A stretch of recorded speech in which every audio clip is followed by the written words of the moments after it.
Being a victim is one thing, but learning that you aren't the only one can be a different thing altogether. In this case, one victim managed to escape only to learn just how lucky she was to escape with her life at all.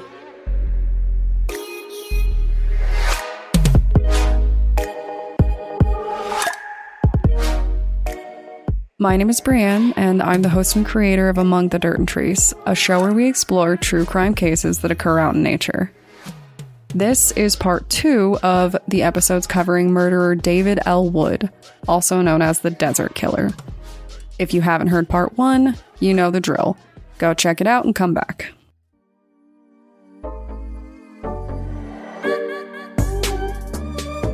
Where we last left off, police made a shocking discovery. Not only was a woman abducted and raped in their area, but there were 6 bodies buried in shallow graves at the location. This wasn't just the site of a rape. It was a dumping ground for bodies. Bodies of women in their teens and early 20s. El Paso didn't just have a local rapist, it had a serial killer prowling the streets and abducting young women. And this is where a lot of things got messy. Police knew that there was a serial sexual predator and murderer loose, but they still didn't know how to identify him just yet. I'm assuming that the assault victim couldn't lead them back to the apartment, but as they began to identify the bodies, new information came to light. While finding identities for the women, police began looking for runaways and other people who might be at a higher risk of being abducted. Their search led them to 2 young teens in particular that they were able to identify: 15-year-old Desiree Wheatley and 14-year-old Dawn Smith. While the other victims seemed somewhat random, these 2 weren't. These 2 runaways were locals in the area who attended the same middle school. This was a major breakthrough for police, who immediately began asking around and interviewing people in the area. They questioned the peers of these 2 girls and learned about a man with tattoos, a motorcycle, and a truck. He perfectly matched the description of the final moments of the other victims, and this led them to be able to identify him as David Leonard Wood. Police immediately sought him out and began looking for evidence, but it wasn't all that simple. Kind of. They got Wood easily for the assault on the woman who helped lead police to him, and she was able to identify him. But they still needed to prove that he was a murderer, not just a rapist. The defense would obviously say that he had nothing to do with the bodies in the ground, and that meant there was a chance that he might get away with it, even though anyone would assume that he took her there with the intent to kill her like the others. But cases aren't won with assumptions. They needed to prove that he was responsible for killing the girls and young women in these graves, and to do that, they needed evidence. But it wasn't all that hard to show that he was an obvious consideration for these crimes when they looked into it. Wood had just been paroled in January from prison. Why? Because he just finished serving 7 years for the assault of 2 teenage girls. And maybe Wood knew that they were closing in because he tried to get rid of some evidence by cleaning his car. He had some time to do that, but not time to hide the hundreds of pictures of teen girls that he had in his home. And I guess he wasn't all that smart about his cleaning process either. He used his own tools to clean the car, including a vacuum that he left behind in an old apartment. Lucky for police, and unfortunately for him, police were actually able to obtain the vacuum, and they found fibers in it that matched the clothing fibers found on one of the victims.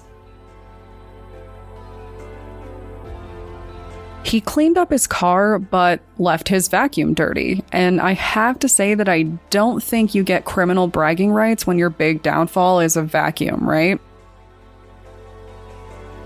It took 3 full years, but Wood was finally charged with the 6 murders as well as the assault.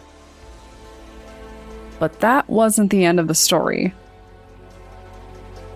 In a controversial reveal, Wood was betrayed by his cellmate while he was in prison. The man told police that Wood bragged about the crimes, telling him that they were all prostitutes and adult performers. He revealed his methods, which generally included bribing them with drugs and then an exact repeat of what he did to his rape victim. Of course, for the other women, after he was done assaulting them, he would kill them. Or, at least he would try. Police found sand in one of the victims' mouths, ultimately showing that she was likely buried alive. In the end, they did charge Wood, and he was found guilty, but things were still a little complicated. When it came to sentencing, there was a pretty serious debate. Obviously, Wood was trying to deny that he did any of it, but no one believed that. His history and his one living victim showed that he was very likely to have committed the crimes, but how do you handle punishing someone who does something this terrible? The families of the victims and the general public all wanted to see this man suffer for his crimes, and they were hoping to see him pay the ultimate price for it. Admittedly, I don't know much about Texas, but I do know that if there is one state that you really don't want to be charged in for a serious crime, it's Texas. People wanted the death penalty for him, and to ensure that he would never be free again. To make this happen, the courts tried to demonstrate just how dangerous he really was. Fortunately, he made that pretty easy for them. Showing that he was a danger was possible given his recent criminal history and collection of teen girl photos showing that he obviously hadn't changed. But when you add in the rape and murder charges, it really only made him look that much worse. Anyone could tell that there was something wrong with this guy, and the fact that he only made it in the civilian world for a few months before he started raping and killing all kinds of women did not make him look any better. But the courts wanted to prove beyond a shadow of a doubt that he was as terrible as a person could be. So, they found more people. There wasn't just one living victim. There were quite a few. They invited more victims to speak in court, including a sex worker that he attempted to rape, and then said he was going to kill with a knife. This woman threw herself from a moving vehicle to escape, likely saving her own life. Then there were 2 women who came in and said that he raped them in their early teens, and another woman who was raped in her early 20s. Ultimately, he was convicted and sentenced to death, a fact which a lot of people were really happy about. But there was a halt on some of his sentencing a little later on. There was no doubt in anyone's mind that he was dangerous, and a psychiatrist came out with an evaluation to prove it. But his defense team wanted to leverage his mental health for him, claiming that he wasn't right in the mind and couldn't be killed for his crimes. This did slow things down, but as of today, he is still sitting on death row right where he belongs. Fortunately, it would appear that he is going to die in prison and is no longer considered to be a risk to the public for this reason.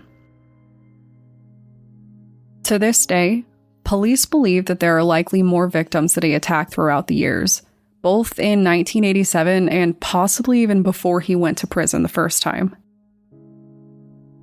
We really don't know how many women he raped or killed, but we do know that he should not be able to do it ever again, and I feel like that's pretty much all we can ask for at this point. His murder victims were Dawn Smith, Rosa Cassio, Angelica Frausto, Karen Baker, Desiree Wheatley, and Ivy Williams. Many other victims have gone unnamed.